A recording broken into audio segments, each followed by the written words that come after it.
It was the summer of 2016 when this happened. My son Daniel was 8 years old at the time, and he had invited 3 of his friends over for a sleepover. My wife was working a late shift at the hospital that night, so it was just me at home trying to keep an eye on for energetic kids. Anyone who has kids knows that sleepovers usually turn into chaos.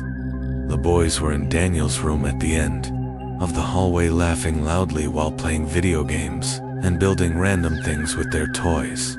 Every once in a while, the noise would get so loud that I would walk halfway down the hallway and quietly listen by the door, just to make sure nothing crazy was happening. Around 11 p.m., the house suddenly became quiet. At first, I thought they might have started watching a movie or finally got tired. But then I heard a strange tapping sound coming from the direction of Daniel's room. It sounded like someone gently knocking on glass. I muted the TV and listened carefully. The tapping continued for a moment and then stopped. I assumed the boys were messing with the window and went back to watching TV.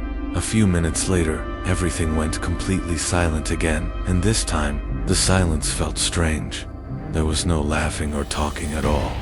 That alone made me uncomfortable, so I got up from the couch and slowly walked down the hallway toward Daniel's room.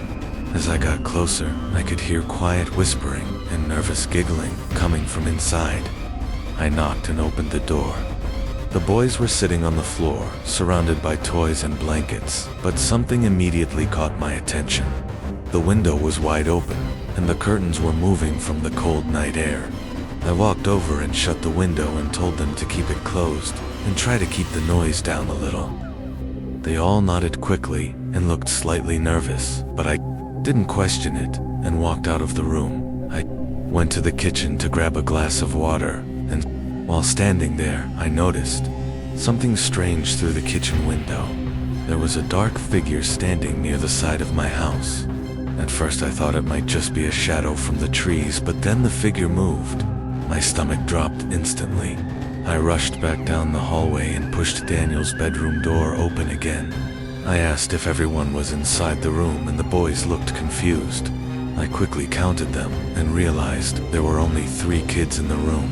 Daniel's friend Marcus was missing. My heart immediately started racing, and I asked Daniel where Marcus had gone. He pointed toward the window and said Marcus went outside.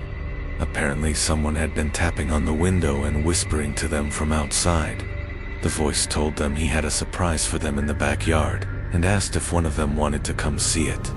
Marcus was the only one who climbed out of the window.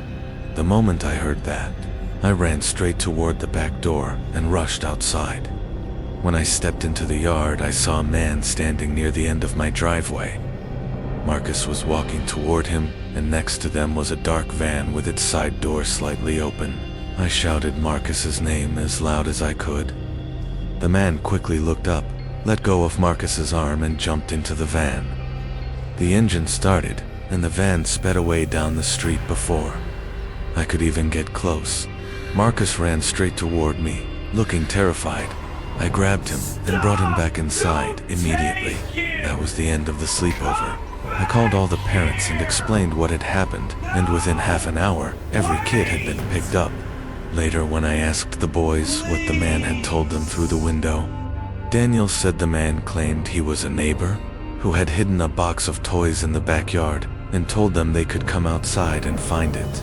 Even now, I still think about what could have happened if I had waited just a few more minutes before checking on them.